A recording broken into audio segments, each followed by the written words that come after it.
Do you use willpower or the faculty of your will when going after your goals? In this video, I am going to explain the difference between willpower and the faculty of the will. Most people rely on willpower to achieve their goals, but here's the truth. Willpower is fleeting. It's like a burst of energy that eventually fades, leaving you stuck and falling back into old habits. What truly leads to lasting change is not willpower. It's the higher mental faculty of the will. We're going to explore the differences between these two forces, why willpower alone isn't enough, and how developing the faculty of the will is the key to achieving your goals and transforming your life. What is willpower? Willpower is like a muscle. It can only work for so long before it gets tired. As we touched on yesterday, studies show that over 80% of people who set New Year's resolutions and goals give up by February because their willpower, which they were using, could not sustain them. Only 8 people out of 100 continue on going after their goals, having the daily habit, the discipline, the persistence, the focus, getting into a like-minded community. Over 80% of people fall off the wagon in just the first month of the year. Willpower relies on effort and resistance, resisting unhealthy habits, resisting distractions, or forcing yourself to take action. But this effort wears down over time, especially when life becomes stressful or obstacles arise. And this is why people who depend on their willpower often fall back into their comfort zones. Now let's look at the higher faculty of the will. The will, as a higher mental faculty, is entirely different. It's not about resisting or forcing, it's about directing. It's the ability to concentrate your mental focus on one goal or idea, blocking out all distractions, all doubts, and aligning your actions with your purpose. Napoleon Hill described the will as the master key to self-discipline and persistence. It allows you to maintain a clear vision of what you want, even when circumstances are challenging or your motivation wanes. Unlike willpower that fades, the faculty of the will grows stronger the more you use it, just like a muscle.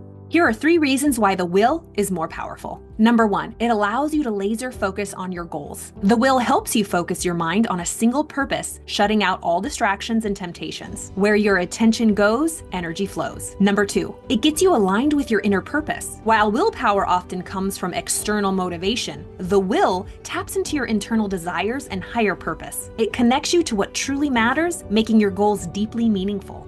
And number 3, it's sustainable over time. The will isn't about short bursts of effort, it's about consistency. By training your mind to hold a clear vision and focus, you build habits that become second nature, leading to permanent transformation. And we all want that, right? Permanent transformation, not something that relies on external motivation or fleeting excitement. That isn't sustainable. And research from psychologists at Stanford shows that people who use focused visualization and mental rehearsal, a skill directly tied to the faculty of the will, are significantly more likely to achieve their goals than those who rely on sheer willpower alone. So how do we harness the power of the will? The best metaphor when it comes to harnessing the faculty of the will was think about a light bulb in your room. The light bulb gives off light, an even nice light, like throughout this room. But does this light from the light bulb have the power to cut through glass? No. But if I harness all of that power into one laser beam, it becomes powerful to cut through glass.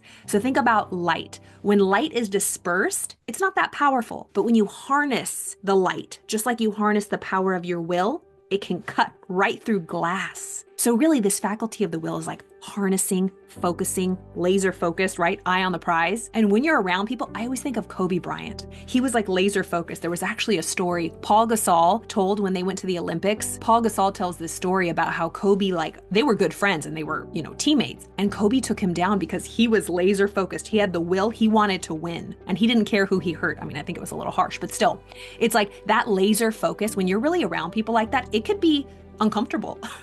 But that's what it takes. A lot of people who are focused, people don't like them. But as we talked about yesterday, we're not here to conform, we're here to stand out. And of course, we're ethical when we're going after what we want, but you know what I mean. So I love that story. So how do we harness the faculty of the will? Clarify your vision, write down your goals, and visualize them daily. See yourself already achieving them. The clearer your vision, the stronger your will becomes. Eliminate distractions. Train your mind to focus by removing anything that doesn't align with your purpose. Whether it's negative influences, bad habits, or unnecessary tasks, let them go. Practice mental concentration. Meditation, visualization, and affirmations are powerful tools for sharpening the will. Start with just 5 minutes a day, focusing your mind on one thought or idea. So I hope that helped you realize the difference between willpower and the faculty of the will. Willpower can only take you so far. To achieve lasting change, you must harness and strengthen the faculty of the will that resides in all of us. Imagine a life where you're not just fighting against old habits or trying to resist things, but instead you're moving confidently toward your goals with clarity,